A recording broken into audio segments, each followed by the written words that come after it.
Welcome to Kiss the Reviews. I'm Armando, that's Corey, and today we're doing 1998's I Still Know What You Did Last Summer. Before we get started, if you want to reach out to us on Twitter, you could reach out to me at Junior D's. You could reach out to Corey at Idle Poncho. And before we get into the cast, Corey. Yes, this request was actually our very first PayPal request. We announced last time on the show for Love and Basketball, I think it was. All these shows are running together now, dude. I'm lost. I know. But during Love and Basketball, we announced that we started a PayPal account. So if you have a request that you feel is a priority, we're not getting to it fast enough, etc., easiest way to make that happen is to grease our palms. And the easiest way to do that is through PayPal. So see below, you will see the PayPal stuff. And as Armando is signaling, dollar bill, y'all, is what gets your request moved up to the front of the pack these days. Exactly. And it has started off gangbusters, way better than I expected. You guys are awesome. Really awesome. I wish we would have done this a lot longer. I didn't know we could make money actually doing something like this. But it's been fantastic. So if you do have a request, get it in and get it in fast because slots are filling up. We're in the middle of a really big run up here, and it's been crazy. Let's get into the cast of I Still Know What You Did Last Summer. This film stars Jennifer Love Hewitt as Julie James, Freddie Prinze Jr. as Ray Bronson, Brandy Norwood as Karla Wilson, Mekhi Phifer as Tyrell, Matthew Settle as Will Benson, and Bill Cobbs as Estes. So this movie picks up 1 year after the murders from the first movie. The murders, of course, by the Gordon's fisherman in part one. And Julie has left her hometown. She's going to college in Boston. She's still having nightmares about fish and chips or whatever. So we see her in class losing her shit after she falls asleep, has another nightmare. And then we also see Ray, our friend Ray, who visits Julie for all of 3 seconds at the beginning of this movie to try to get her to come back home and visit. And she refuses because, you know, murders and things. And he gets pissed off and immediately leaves. So when I watched this the first time, I was really down on Ray. And not that I'm not now, but I think I figured out what happened. Because I watched it again today, full disclosure. I had watched it twice because now we got paid to do the damn thing. I'm going to make sure we really get the subtle nuances here. And I'm pretty sure what happened. Is your take different than he's just a sensitive prick? Yes, it is actually. Okay. It is. Well, I think, go ahead. I think Freddie Prinze Jr. was like, I ain't coming back to do this fucking sequel. The first one was dog shit. That ain't happening. I got Scooby-Doo in the wings, motherfucker. I don't need this bullshit.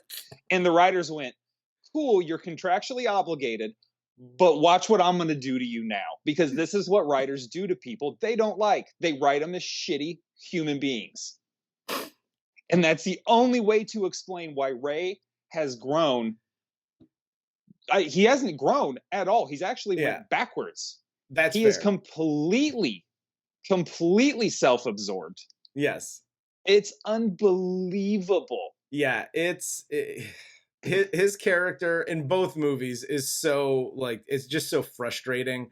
He was just completely unlikable. Like, why am I rooting? Again, this is the problem we had in the first movie. Why am I rooting for any of you to win? He only had 3 minutes of screen time. And he was so unbearable in that 3 total minutes that I couldn't with him. Yeah. He's a train wreck through this whole movie. And I wish we're going to get to a point in here where I'm going to rewrite the movie to make Ray the killer.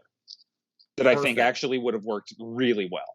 And which probably should have been the script for this one. But whatever. Karla Wilson, played by Brandy, Julie's friend and roommate, she wins an all expenses paid Bahamas vacation for 4 on the 4th of July weekend because she gets called by a radio station at home, and they ask if she can name the capital of Brazil, which she answers Rio, and is told that she's correct.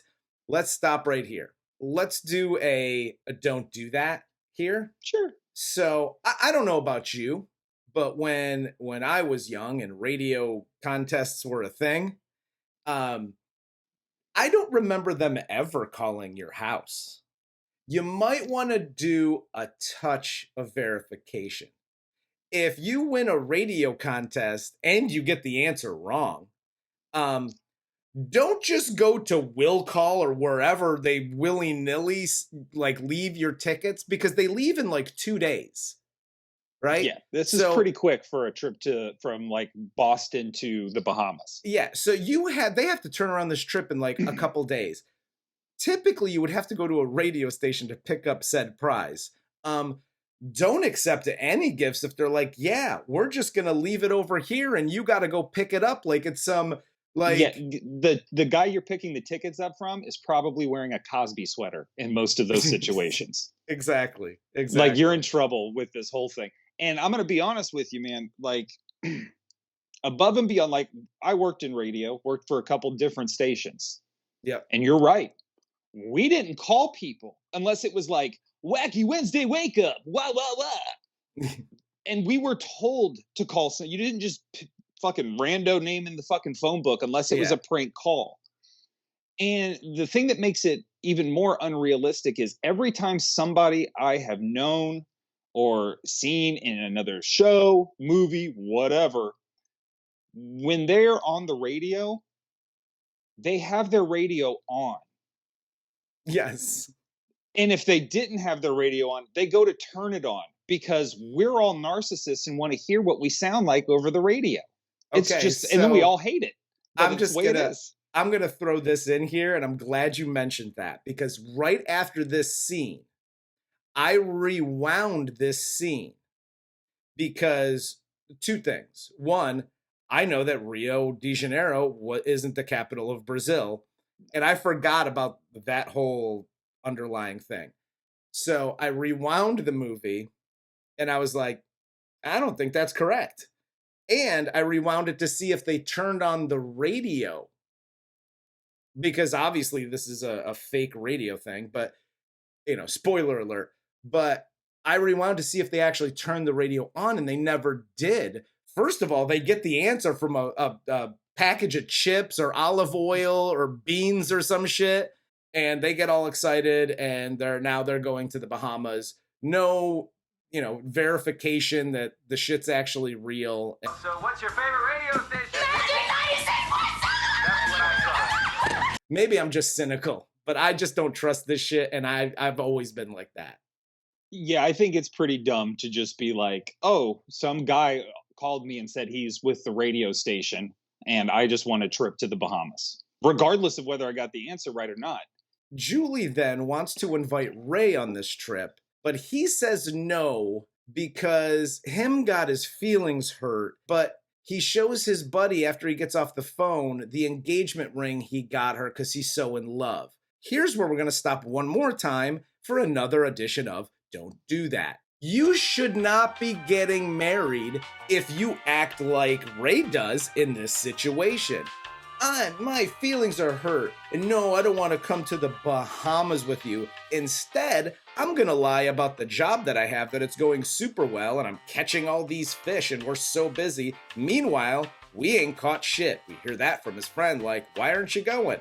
We haven't caught shit. You acted like you're some, like, big, tough fisherman, and yeah, you're terrible at this job.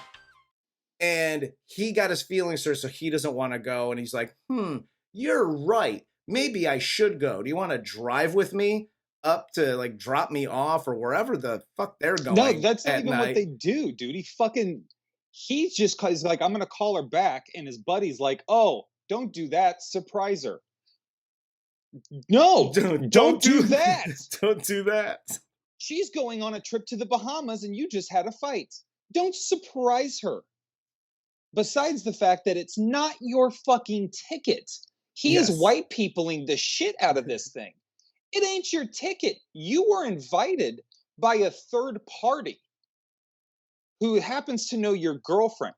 That's the only reason you're in the mix at all. Don't just show up like, Dude. hey, I changed my mind. I'm not an asshole today. Dude, this just reeks of I think Omar Epps from Love and Basketball got a hold of Ray. And was They like, definitely grew up on the same block. this is how you act in this situation. Well, and just to rewind, because we kind of glossed over it, Ray's initial problem to start the whole fucking kerfuffle here is it's the 4th of July weekend, and Ray, who still lives in the town he grew up in, works in the town he grew up in, wants Julie to leave college for her holiday weekend to come home and do clam bakes and the same shit they always did, which, by the way, is where their best friends were murdered a year ago because you fucking caused a hit and run accident and tried to dispose of the body instead of just calling the cops. Yes. The fucking nerve on this dude. Hey, it's cool. You need your space from Crokerland and probably from me too. And then Julie is trying to patch her fucking relationship up, who, by the way, looks an awful lot like Jennifer Love fucking Hewitt. P.S.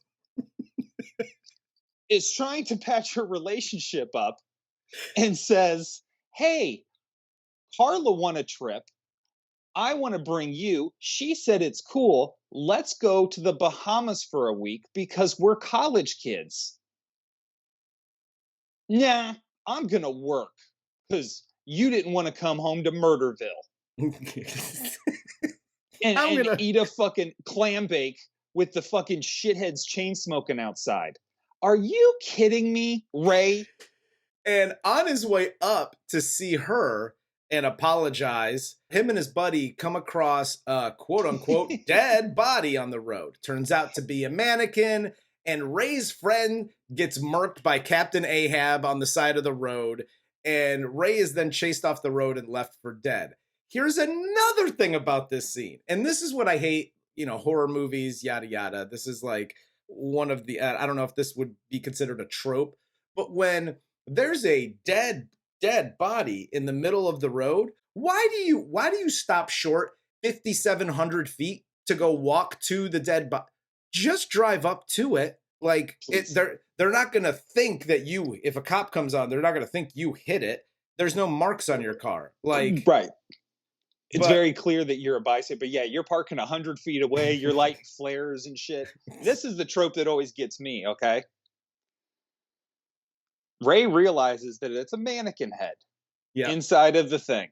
And he immediately turns and goes, Dave! No! That does nothing. Nothing at all. Yes. You know he's dead and you're screaming. What do you think the killer's going to fucking do? Halfway through the fucking gut with the hook, he's just going to be like, oh, no, I'm sorry. You're right. This is so wrong. I shouldn't have done that. Thanks, Ray. Thanks for telling me no, because now I got it. I'm on the wrong path in life.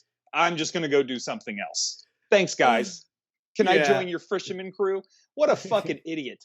So, cut to Julie and Karla and Tyrell, with no last name, getting ready to leave for their trip to the Bahamas, right? And Karla and Tyrell are like, well, your shitty ass boyfriend didn't want to come, so we got this new dick for you.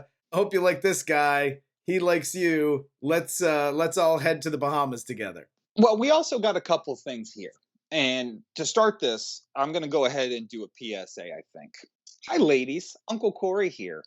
If you're just friends with a guy, don't subtly caress his face whilst you're talking and tell him what a lovely person he is and then rub his cheek. Any kind of physical contact, right or wrong, is perceived by us as a flirtation. Yes. In some way you are into us. So, by Julie doing that to Will immediately, she's kind of throwing out that signal like, okay, maybe we go to the Bahamas. It's not like, well, we're fucking, but I can maybe, get in there because her boyfriend's clearly a piece of shit. Yes. And two, for Julie then to cop a fucking attitude with Karla because Will showed up. We did you the favor, Junior.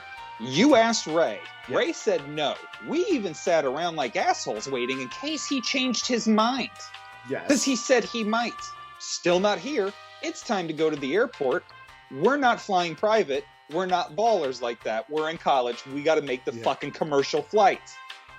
Yes. Don't cop an attitude because Karla gave Karla's ticket to Karla's friend. That had nothing to do with you, asshole. So when they finally get there, they find out that the other hotel guests are leaving because hurricane season has begun. A couple of things here. One, just, I know I've only lived in Florida for a few months now, but that's not how hurricane season works. Like even in a vacation, like resort, vacation destination type area, the hotel manager here, who's a complete douchebag. That's 201, 202. Scrabble and Parcheesi in the lounge. Yes. After belittling all of them for not being married and getting hotel rooms, ? He then says, yeah, July 4th, like that day, like clockwork, hurricanes just rip through this motherfucker, tear everything down, and we got to rebuild it. Like,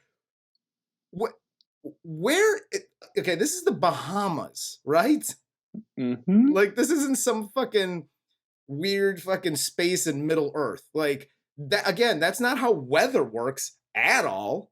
And stop being a douchebag, Mr. Hotel Manager. Yeah, before I go to the PSA, I have another feeling that this part was initially set to go to Bruce Campbell, who would have crushed it. And Bruce Campbell saw the script and went, fuck you, I'm with Freddie. And they were like, no, we're not doing that. So they got his like cousin Jerry Campbell to play the part of the hotel manager. And I'm just going to go ahead and drop this. Hi kids, Uncle Corey again. If you're in customer service the customers and quit being a fucking cunt about it. Because it's not about you or your lazy day or any of that shit. A lot of people have worked in customer service and we all have had to put on that fucking smile when we don't want to. Yep. It sucks.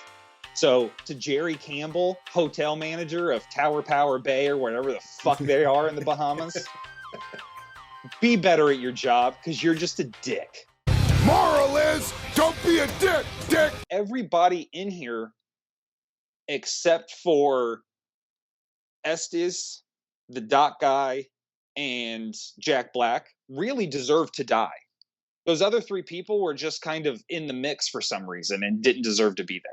Yeah, no, absolutely. And I'm glad you brought up Jack Black because the murders begin at the resort, and too bad, for me anyway, they didn't kill Jack Black's annoying ass character before he even hit the screen. Instead, he was the fourth kill in this movie. And listen, I love Jack Black. Yes, we'll start and end there. This character did not need to exist outside of kind of some comedy relief, but like it wasn't funny. Like, no, this felt more like an anti-marijuana PSA. You know what I mean? They just dropped that right in there. Yeah. He's just like, oh, look at me. I'm the dancing clown. Let's smoke some weed. And all the heroes of the movie were like, no, thank you, sir. We don't do that. As for drugs, well, drugs are bad. You shouldn't do drugs. I know what you're saying. And guess what? I was fucking blazing while I watched this movie both times. So fuck you and your PSAs that don't work. Matter of fact, watch this. This is how you drop a PSA. Hi, movie executives. Uncle Corey here. People are going to smoke weed regardless of what you put in your movies. People are going to smoke cigarettes regardless of what you put in your movies. People are going to drink. They're going to do everything they're going to do regardless of what you put in your movies. So stop with the subtle fucking hints. We get it. People that smoke weed are clowns. Moving on. Ray then tries to call after escaping from the hospital, but no one answers. So now he's on a mission to get to the hotel and save everybody because he knows everybody's in peril. So, and this is actually where I'm going to pause you here. Okay. Because Ray's in the hospital after he does a dumpster dive off of the fucking hill and has to jackass his way all the way down. The doctor, as he's walking out of the hospital room after looking over Ray, says to the nurse, he's got significant head trauma. Boom. Now our fucking movie starts. Because he's already pissy. He's already fucking conflicted about Julie and stuff. Now he's got significant head trauma. Nobody has to be murdered yet. In the Bahamas, just still having a movie, having a good time. Julie can keep seeing Gordon's fisherman wherever she wants to. It's all a hallucination in her mind, PTSD from whatever happened. Fine. Ray still tracks, though. We just keep it going at a little faster pace where he goes and gets the gun, trades that in, trades the engagement in for the gun. But then Ray is the killer. Will Benson is not involved. He's just a guy. Will Benson? Benson! That little Hitchcockian twist by your crackpot team of writers doesn't need to be in there. Gordon's fisherman stays dead.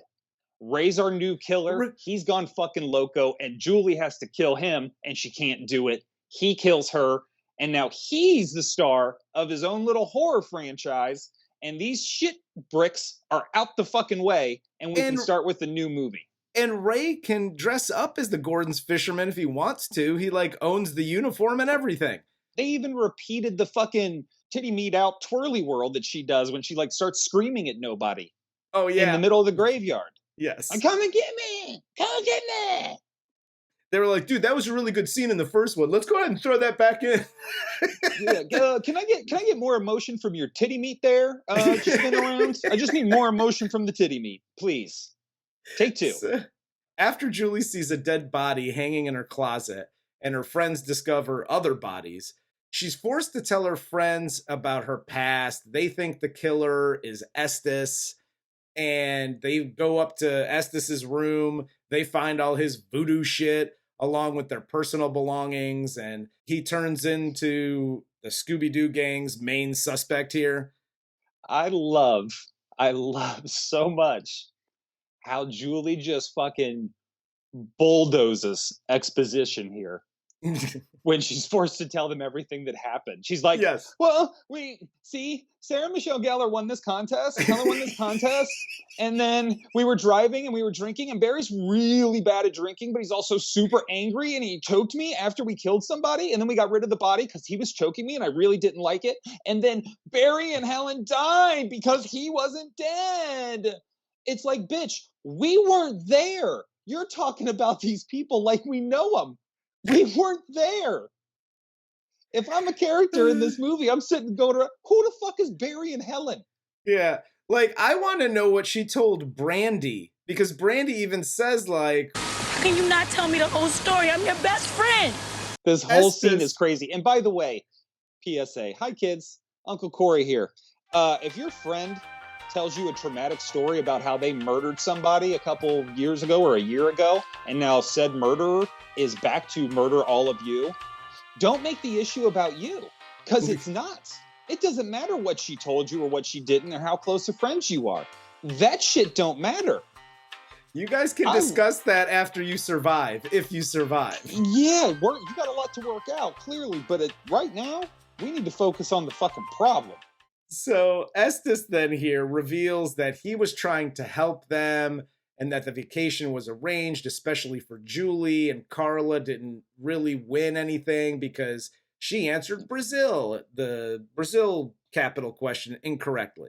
Estes then leads them to the graveyard site where Ben Willis's family is buried.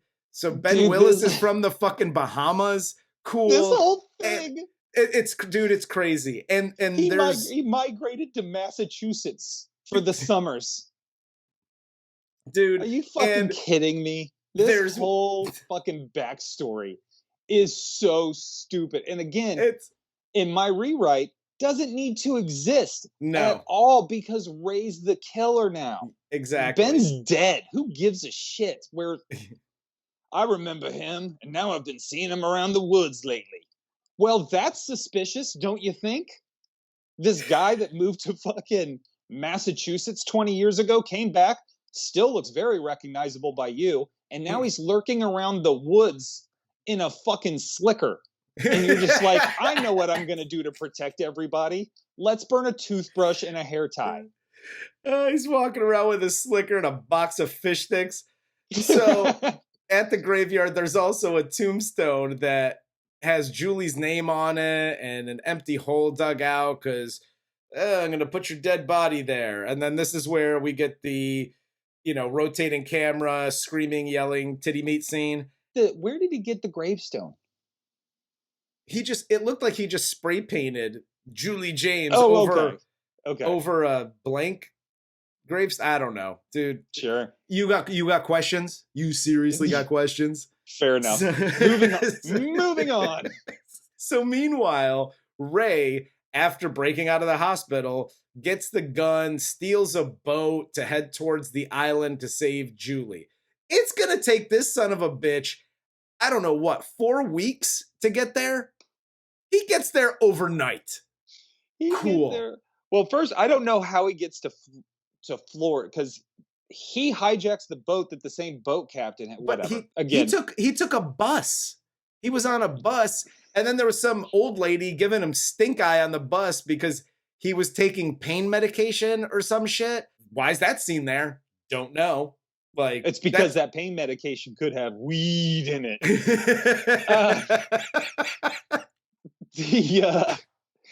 The pawn shop scene is one of my favorites too. Yes. Where Ray's just like, I ain't taking those. I'm turning in the engagement ring. Give me the gun and fucking load it. Is you loaded? No. Loaded. First off, you don't talk to a pawn shop owner like that. That's how you get shot. Yeah, I was gonna say he's gonna load that gun to shoot you. Yes. Second off, I have never known a pawn shop where they're just like, here's an engagement ring, give me that gun, load it, deuces, looking like Ray does. That guy's calling the cops so fucking fast. Like, yeah, this guy's about to go murder his clearly ex-fiance. Well, you should probably know about it. I'm going to give the writers a break here and say maybe he bought the gun in Florida where there are no rules. And fair enough. He finally gets to Florida, buys it here because he's like, there's no gun laws, so cool. I'll buy the gun down there, and then I'll take this raggedy. I like how he is like, the pawnbroker says, there's a waiting period on the handgun, and he says, I ain't waiting. That's not how that works, Ted Cruz. Got news for you. There's a waiting period. There's a fucking waiting period. Ron DeSantis told me that doesn't matter. Right? That whole scene is so stupid. And if it's trying to make Freddie look tough or like determined or something, he doesn't. He looks psychotic. Yeah. Look at his face. He dude, and even at his most psychotic, he just looks adorable. Like, you can't. It's Freddie Prinze Jr. He's just adorable. He's like, I'm crazy, man. No, you're not. I want to kiss you on the forehead. That's what I want to do. In the next scene, it cuts back to everybody running away from Slicker Man, and they're all in the kitchen. Tyrell then eats it here, which is a great kill scene because they're kind of arguing and discussing, and he just takes one right through the throat. Everybody. And he was the one character I didn't want to die. No, he's listen. Other than the fact that he is aggressively horny, like if there is anybody on the face of the planet that needs to bust a nut more than Tyrell, I don't want to meet him. Let's rewind back to Love and Basketball. What Tyrell needs here is a jerk and a cry. Yes, he does. More than anybody. Yeah. And he might cry just by jerking. Like, it'll feel that amazing. Because this guy, it's like he's not allowed to touch himself. Yes. He's only allowed to fuck Karla. And that, like, it's been preordained. Yeah. She is teasing him this whole fucking trip with that Nani. So she even says when they're splitting up hotel rooms that she promised Tyrell that they were going to fuck basically that weekend. And that's why Julie has to sleep in Will's room. The scene after that, you hear the sounds, but it's Brandy jumping on the bed. If I'm in college, when I was in that age and in school, and my girlfriend and I would go away for a weekend, bro, no. It ain't like that. No, we were fucking. And it really seems like those two had already had sex before. This wasn't like going to be their first time. Yeah. So what's the holdup? No, I don't know. That whole thing was just weird. Well, like, because, Dude. like, we can't have sex because drugs are bad, sex is bad. Like, this is Yeah, one and giant turd of a PSA. If you would have just let Tyrell have his moment, he would have been free and clear to think through the rest of this movie and probably could have got you guys out of there Navy SEAL style. Like, it No, wouldn't have been a problem. absolutely. But Because- he's so preoccupied with that ass, he just can't fucking... No, he can't. He can't think. He's accusing everybody on the island. It's Estes. Let's get him. It's the hotel manager. Let's get him. His name Estes. That's exactly who it is. It's not him. Fuck that. We gotta do something. He's not too, like, focused on any one particular person, because the way to thwart the argument is when he accuses you of being the killer, go, well, maybe you're the killer. And that just seems to shut him the fuck up. The girls then escape, run into the storm shelter where apparently all the dead bodies are piling up. And Will finds them and, we'll call it, quote unquote, saves them and takes them back inside. And I just got a PSA here. I'm going to throw my own PSA in here and we'll call it a don't do that. So when you're running from a killer, okay, this guy's obviously just murking people left and right around you. You find a great hiding spot. Even if there's dead bodies there, just stay there. Because you have like 4 people. He's one person. There's only one way in and one way out. So if he comes back, you can murk that dude. End of movie. But when somebody like Will Benson comes in and saves you, and when that someone says, nah, man, he's definitely not here, when there's a killer running around and murking people everywhere, don't trust that person. Never do that. No. You just ran out of the inside where he was, where all the hotel employees are now murdered. And he's like, no, let's go in here in the lobby and chill out for a minute. He totally ain't here. Kill that person immediately. Again, we all know this. It turns out that Will Benson is Ben Willis's son. And Will takes Julie to the family graveyard, introduces Julie to his father for a nice little family get-together. And then Ray arrives just as Ben catches up with Julie and Will. And the gun he bought doesn't work. In the fight between Ray and Will, Ben accidentally stabs his son with his hook. And then Ben Willis is shot with Ray's not working, misfiring gun by Julie. And she hits him with 8 shots in a 6-chamber revolver. A Colt revolver only holds 6 bullets. Yes, and this is one where I'm actually going to give a nod to our pawn shop guy. Not going to say the writers, because fuck them, but to the pawn shop guy, this is where he was smart. I think he only loaded 5 rounds in that gun and kept the chamber empty that was going to cycle through if Ray did pull the trigger on him. Okay. So Ray would have dry fired that first round, and then the pawn shop owner would have been able to be like, okay, stupid, this is how guns work, and then shot him. Which, good for Still you. Still doesn't explain the 8 times. Good for you on reading into that. Because that was a lot smarter than the writing on this. But afterwards, Ray and Julie are home in their newly purchased house. As Julie enters her bedroom and sits down on the bed, she looks in the mirror and notices the Gordon's fisherman is under her bed. The film ends with Ben Willis grabbing Julie by the ankles and pulling her under the bed. I got a question. Where did they get the money to buy this nice-ass house?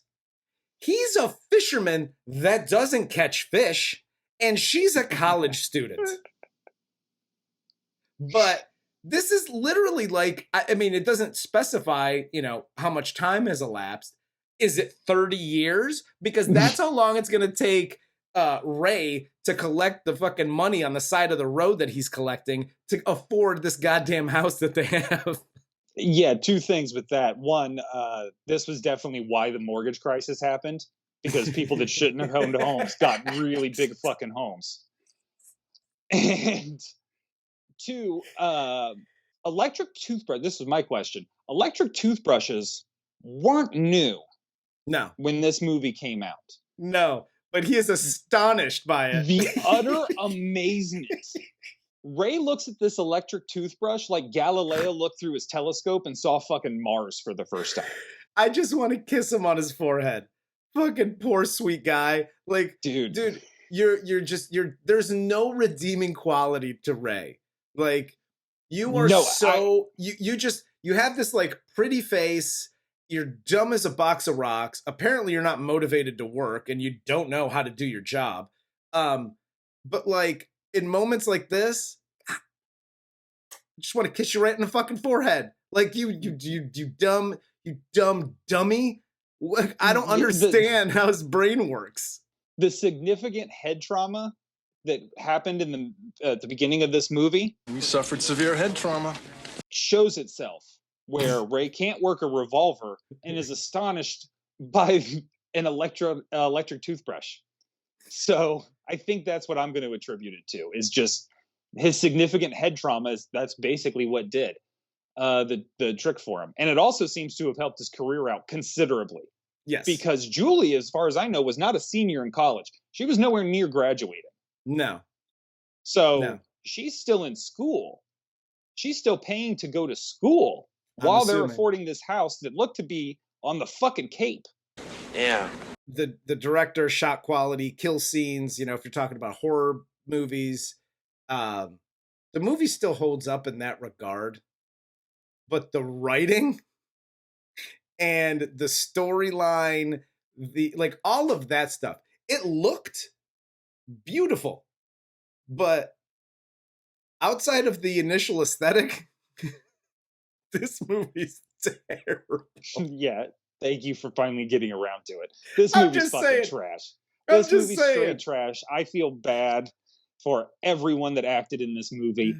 The writing, you're right, was atrocious. The plot is beyond ridiculous. And I love horror movies. Yes. And there's been some dumb fuck premise to horror movies. And this one, buddy, is the dumbest I have ever seen. That's okay. Just don't let it happen again. The only good parts of this movie were direct rips from Scream. Like the music with the quick cuts of like the killer walking past and things like that. Sequels like this, I always go back to what Mel Brooks said in Spaceballs. God willing, we'll all meet again in Spaceballs 2. The search for more money. And that's all this fucking was. Yes. Was the quest for more money. It worked. People went and saw it. They made money. Mercifully, they killed it after this. Yeah. It never was done again. What I would have liked to have seen them do is make it more of a series like Saw, where the killer stays, but the victims are always going to be different people. Like Friday the 13th. Like, Freddy, Nightmare on Elm Street, shit like that. Yeah. That would have been a lot more interesting to me than just watching Julie literally doing the same stupid shit and then deciding again halfway through the movie she's going to fight. But guess what? She never really fights. She mean mugs a lot, but she ain't fighting shit unless she gets a gun in her hand. So fuck off. This movie was trash. Will Benson? Benson! But thanks for the request. We hope we did you proud in doing this movie. Yeah, I really hope you wanted to see us make fun of this movie and not like gush over how wonderful it was, because one way or another, you might be asking for your money back. And on that note, for Corey, I'm Armando. This is Kiss the Reviews, and this was 1998's I Still Know What You Did Last Summer.